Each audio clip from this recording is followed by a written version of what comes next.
Welcome to Not Your Nerdy Neighbor. My name is Eric, and this time I will be smoking a brisket flat. So normally brisket is not a cut I've been comfortable smoking in the past, just because if you mess it up, it's a costly piece anymore to mess up on. It wasn't always an expensive cut in the past, but like the past 10, 15 years, I guess the cost of brisket has gone up. And I happened to find this brisket flat at Costco for $38 versus $60 to $80 for the whole brisket, because you have a point and then you have a flat. The point is a lot fattier, but if you know what you're doing, you can make some good brisket with it. I believe you can make your burnt ends out of that part of it. I still have yet to do that myself, but brisket flat. I've cooked corned beef before, which is the same cut as this, just brined. So I figure I'll give this a shot, see how it turns out. I haven't had anything bad come off my Traeger lately. I've only had one or two things I was a little less than satisfied with. But yeah, today I'll be throwing this on the grill. I got the smoker warming up right now. I'm gonna cook it at 225 or around there for a couple hours, and then I'll wrap it up in aluminum foil, let it cook further, and I'll also have a water bath right next to the brisket inside the smoker, so I have less of a chance of drying out the meat. Okay, so the smoker is about up to temp, and I have my brisket rubbed down with some yellow mustard and sweet barbecue rub. If I had gray poupon, I would actually rub it down that. One of my friends recently told me that the mustard can kind of give your cut of meat a bit of a tasty funk about it, versus rubbing it down in some kind of neutral oil and then putting a seasoning on it.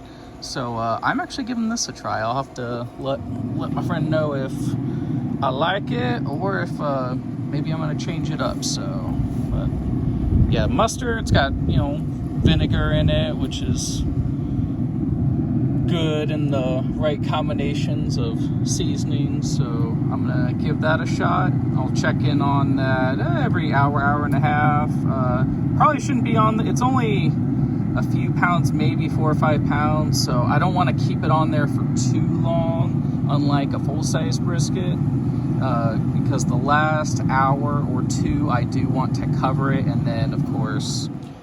All right, so it's been about 2 hours now, and I'm going to check in on my brisket, and it's looking great right now. I do need to throw it. I folded over some aluminum foil, where I just kind of pleated it over twice, since I didn't have like those big commercial grade sheets.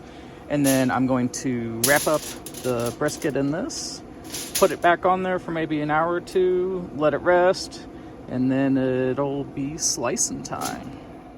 Okay, so I just unwrapped the brisket and let it rest. Well, I let it rest wrapped for about half an hour, and I just chopped it up.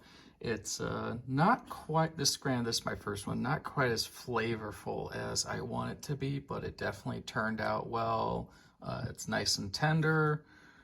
It tastes delicious.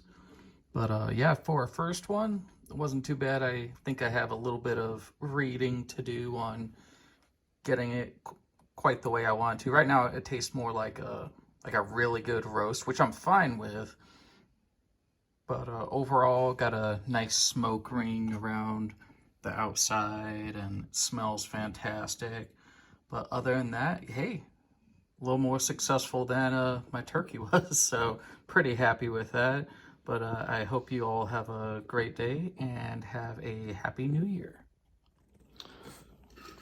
I think she wants something, Michelle. Baby girl. Let's see what little chef thinks.